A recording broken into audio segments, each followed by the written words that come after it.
So we've talked about starting your own home inspection business, joining a home inspection franchise, and now we want to discuss a third option, which is joining an existing business as an inspector employee. This would be an ideal opportunity for someone who wants to become a home inspector but is not interested in the business aspect. Someone who wants to make a good living, work hard, and then go home and not have to worry about the business all the time. Some inspection companies may only hire people who are already certified and licensed, if that applies to your state, while other companies may hire people with little to no experience or certifications if they're the right person. These companies are willing to hire the right person and train someone from the ground up.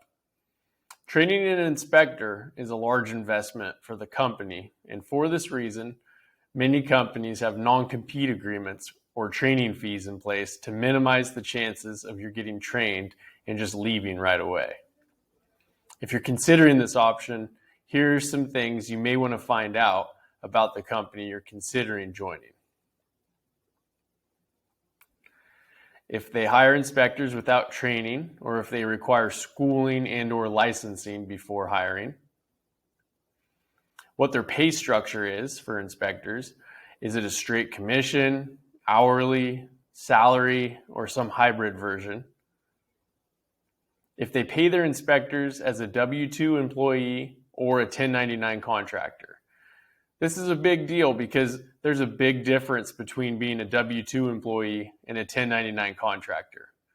A W-2 employee is what you typically think of as a normal job, whereas a 1099 contractor has to have their own business license, insurance, licensing, an invoicing system. They have to pay their own taxes, and there's very strict guidelines from the IRS to be a 1099 contractor.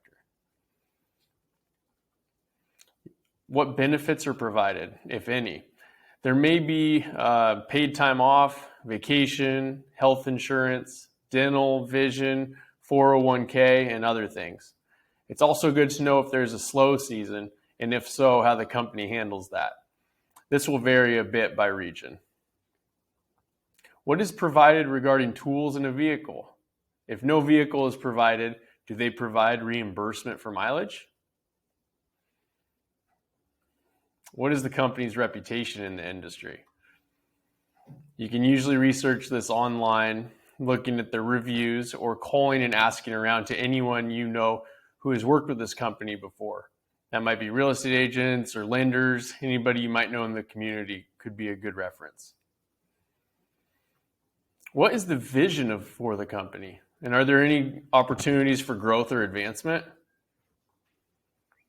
The cons of working for a company are possibly less flexibility, depending on the company, probable pay cap, reporting to a boss or manager, and working to their standards.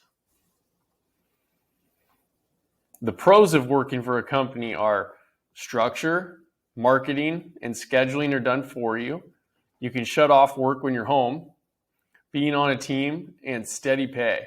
Like I mentioned earlier, this is a great option for someone wanting to inspect homes because they are interested in the job, but they're not wanting to do all of the things required to run a business. It may go without saying, but one thing to make sure is that you enjoy the person you are working for and the team you are working with. A good company culture can make or break your whole experience.